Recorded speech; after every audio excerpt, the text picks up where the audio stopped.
Deus seja louvado para sempre e eternamente.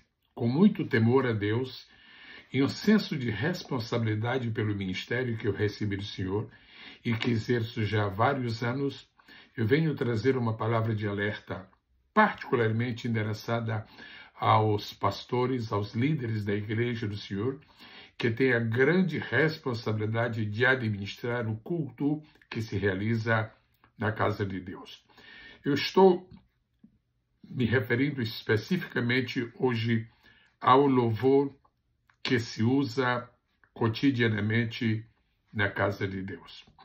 Nem tudo que se chama de hino é louvor a Deus. Por exemplo, o hino nacional brasileiro é um hino, mas não é um louvor a Deus.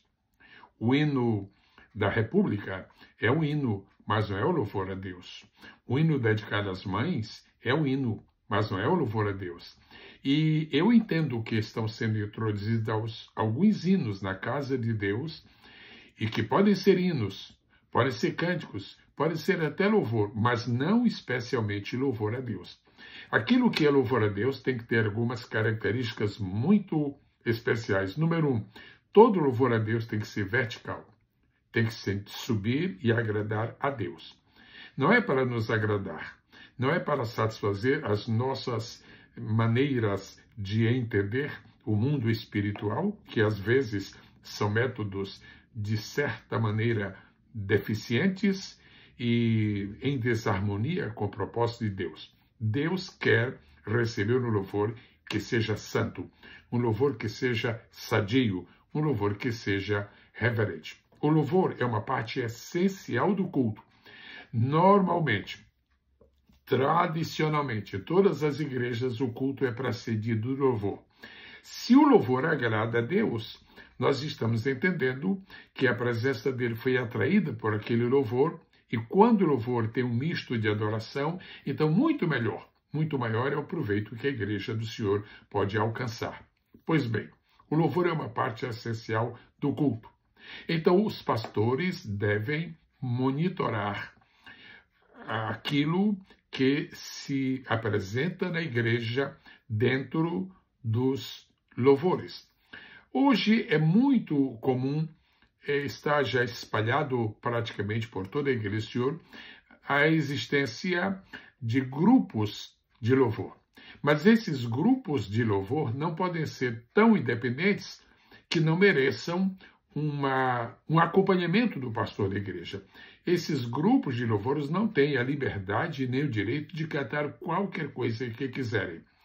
É muito fácil observar que hoje existe uma mutação permanente.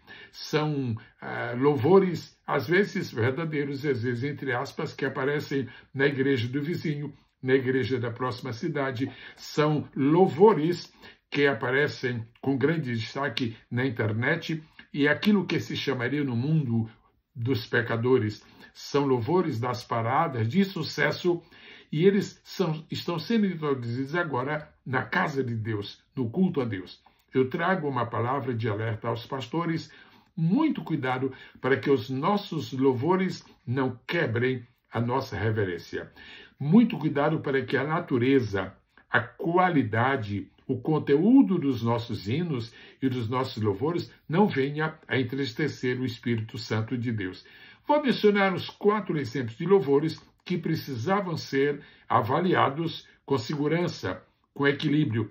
Não nos importemos, eu pelo menos não me importo com o que a maioria está pensando, com o que a maioria está dizendo. Nesse particular, é preciso esquecermos a opinião da maioria e procurarmos uma afinidade particular e exclusiva com Deus. Por exemplo, louvores que estão, vou usar uma palavra que não é do meu feitio, somente para ilustrar o sentido bem atual, louvores que estão bombando na internet, louvores que estão com milhares de visualizações e milhares de compartilhamentos, louvores que estão deixando as pessoas eletrizadas, louvores que estão deixando as pessoas, na verdade, altamente motivadas, mas não mais espirituais. Não ficam mais edificadas, não ficam mais perto de Deus. É preciso que os pastores pensem seriamente sobre isto. Vou mencionar alguns casos conforme havia prometido há pouquinho. Conhecido que o Brasil inteiro sabe cantar,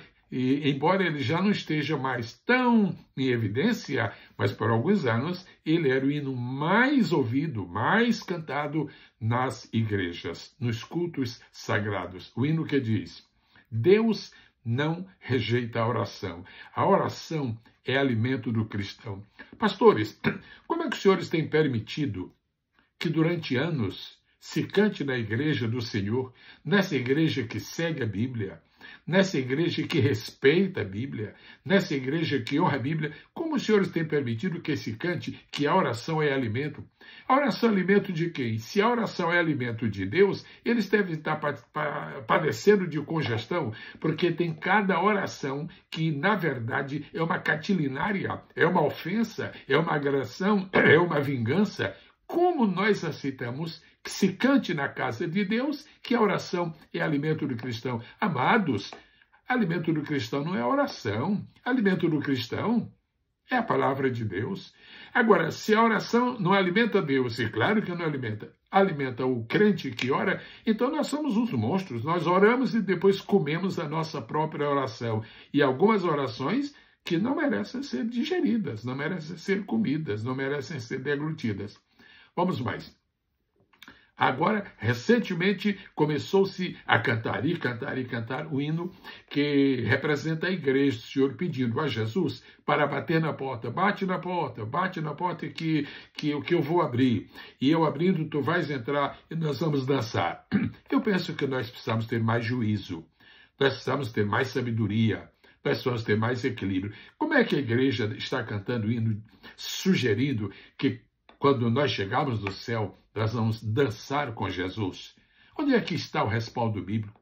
A Bíblia fala que nós vamos ter uma comunhão com Jesus. A Bíblia fala que nós vamos estar sentados com Jesus. A Bíblia fala que nós vamos estar orando, adorando ao Senhor no céu. Mas quando a Bíblia fala nos anjos que louvam a Deus no céu, dizem que eles louvam prostrados. Agora, os anjos louvam a Deus prostrados. A igreja, quando chegar no céu, vai louvar a Deus dançando. Como é que você pode imaginar Jesus dançando com o crente? Jesus dançando com a igreja? E os pastores estão permitindo que se cante hinos da igreja. Ninguém pode proibir a veiculação na internet. Eu já estou insistindo nisso. Não há mais como controlar. Mas nas igrejas, nos nossos cultos, o povo cantando, os pastores cantando, os santos homens de Deus cantando, as mulheres espirituais cantando, as pessoas que conhecem a Bíblia cantando, nós vamos dançar com Jesus no céu.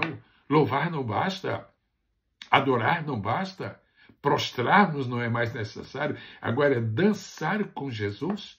Dê-me pelo menos um versículo da Bíblia e eu poderei mudar de opinião. Eu vou terminar agora mencionando o hino que está se cantando muito, muito, muito.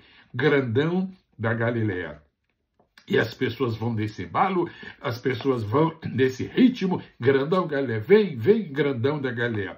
Em primeiro lugar, a Bíblia jamais chamaria a Jesus de grandão. A Bíblia chama Jesus de grande. Deus é grande. Mas quando um compositor, sem a inspiração de Deus, quando um cantor emocionado com a sua própria habilidade, com o seu talento de compositor, quando um cantor esquece completamente a Bíblia e compõe uma pequena canção e chama Jesus de grandão, ele está cometendo, a meu ver, ele está cometendo uma grande reverência, uma profunda reverência para com Jesus. Jesus não precisa que nós o chamemos de grandão, porque nós não temos apoio bíblico para isso. Ele é apenas grande. Várias vezes na Bíblia está escrito: grande é o Senhor. Quando nós aceitamos, quando alguém canta que Jesus é grandão, ou seja, é grande e mais, permito-me somente para ilustrar, e mais grande que os grandes, nós estamos dizendo que os outros também são grandes. Amados, todos nós somos pequenos. Grande é o Senhor. Não precisa chamar Jesus de grandão. Basta chamá-lo de grande. Ah, se nós o chamássemos de grande com toda a nossa alma. Se nós, reverentemente, exaltássemos a Jesus como grande, nós nunca precisaríamos fazer este esforço de linguagem e chamá-lo de grandão, como se grande já não bastasse. Este apelo que eu faço aos pastores é para que monitorem o serviço de louvor que se faz na igreja. É para que gerenciem esses cânticos que estão surgindo na igreja, porque daqui a pouco nós vamos cantar não apenas excessos, vamos dizer que isto tudo é excesso, mas estes excessos poderão amanhã, muito rapidamente, poderão se transformar em heresias. E uma das piores maneiras, e das mais fáceis também, infelizmente, é das piores e das mais fáceis maneiras de introduzir uma heresia na igreja é através dos louvores. Deus ajude a todos nós. Deus nos dê sabedoria, Deus nos dê equilíbrio.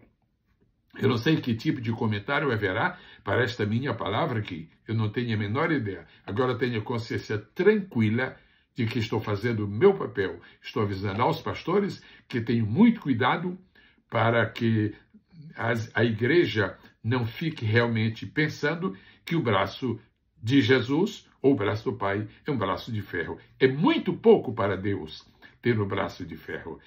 Chega a ser ridículo para Jesus ter um punho de aço. Que nós não continuemos cantando que a oração é alimento. E, por favor, que nós paremos de cantar que vamos dançar com Jesus no céu, porque não vamos dançar absolutamente. E, finalmente, que Jesus não precise ser chamado de grandão, que ele seja chamado de grande e que grande seja a nossa reverência para com ele. Deus a todos abençoe, no precioso nome de Jesus. Posso lhe pedir um favor? Compartilhe, ou seja, comente esta palavra. Mesmo que você esteja contra a minha maneira de ser, comente. Agora, se você está contra, eu só lhe peço um favor, diga porque você não concorda com isto que eu acabei de falar. Deus a todos abençoe, em nome do Senhor Jesus. Amém.